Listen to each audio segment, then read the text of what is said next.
دور دراز ایک خوبصورت اور خیالی گاؤں نورآباد میں دو گہرے دوست رہتے تھے، علی اور عمر۔ دونوں کے حالات ایک جیسے تھے اور دونوں کے خواب بھی بڑے تھے، مگر ان کی منزلیں اس دن جدا ہو گئیں جب ان کے والدین نے انہیں زندگی کا پہلا بڑا سبق دیا۔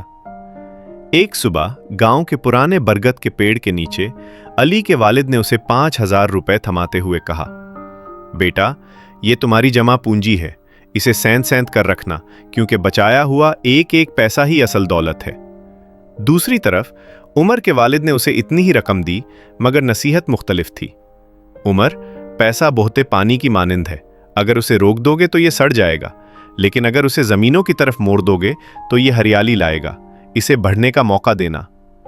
علی نے اپنے والد کی بات پر سختی سے عمل کیا۔ اس نے وہ رقم ایک کپڑے میں لپٹی اور اپنے کمرے کے کونے میں زمین کھود کر دبا دی۔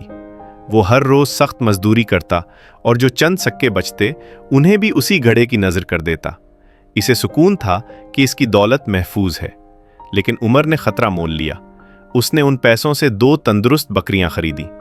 علی نے اس کا مذاق اڑایا، دوست، اگر یہ مر گئیں تو تمہارے پیسے ڈوب جائیں گے، دیکھو میری دولت زمین کے نیچے کیسی محفوظ ہے۔ عمر صرف مسکرا دیا اور خاموشی سے اپنی بکریوں کی خدمت میں لگ گیا۔ وقت گزرتا گیا اور 5 سال بیت گئے۔ علی نے جب اپنا گڑھا کھودا تو وہاں 20,000 روپے جمع ہو چکے تھے۔ وہ خوش تھا، مگر جب وہ بازار گیا تو اس کے ہوش اڑ گئے۔ جو آٹا، چینی اور گھی پہلے سستا تھا، اب اس کی قیمتیں آسمان سے باتیں کر رہی تھیں۔ اس کے 20,000 کی طاقت اب 5,000 جیسی بھی نہیں رہی تھی۔ اسی دوران عمر کے چھوٹے سے باڑے میں اب 30 بکریاں مومیاتی تھیں۔ اس نے ان کا دودھ اور اون بیچ کر نہ صرف اپنا گھر چلایا، بلکہ گاؤں کے 2 یتیم لڑکوں کو بھی کام پر رکھ لیا۔ عمر کا پیسہ بہہ رہا تھا اور ہر گزرتے دن کے ساتھ بڑھ رہا تھا۔ 10 سال گزر گئے۔ علی اب تھکا ہوا اور بوڑھا لگنے لگا تھا۔ اس کے پاس صندوق میں رقم تو تھی، مگر وہ رقم اب صرف اس کے بچوں کی 2 وقت کی روٹی اور اسکول کی فیسوں میں تیزی سے ختم ہو رہی تھی۔ وہ دولت بچاتے بچاتے خود غریب ہو چکا تھا۔ ایک شام وہ عمر کے وسیع و عریض فارم ہاؤس پہنچا۔ وہاں ٹریکٹروں کی آواز تھی اور خوشحالی کا ڈیرا تھا۔ عمر نے اپنے دوست کے کندھے پر ہاتھ رکھا اور اسے کھیتوں کے پاس بہتی نہر دکھائی۔ عمر نے دھیمے لہجے میں کہا، علی، تم نے دولت کو قیدی بنا لیا تھا، اس لیے وہ مر گئی۔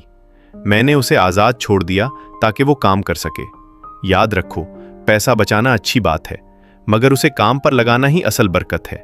رکا ہوا تالاب صرف مچھر پیدا کرتا ہے، جبکہ بہتا ہوا دریا بستیاں بساتا ہے۔ علی کی آنکھوں میں سمجھ کی چمک آئی۔ اسے احساس ہوا کہ بچت صرف ڈر سے بچاتی ہے، لیکن سرمایہ کاری خوابوں کو حقیقت بناتی ہے۔ اس نے اسی دن اپنی بقیہ رقم نکالی اور عمر کے ساتھ مل کر ایک نئی شروعات کی۔ دوستو، یہ کہانی ہمیں سکھاتی ہے کہ آپ کی دولت تب تک آپ کی ہے جب تک وہ حرکت میں ہے۔ کیا آپ کا پیسہ آپ کے لیے کام کر رہا ہے، یا وہ صرف کسی الماری میں وقت کے ساتھ اپنی قدر کھو رہا ہے؟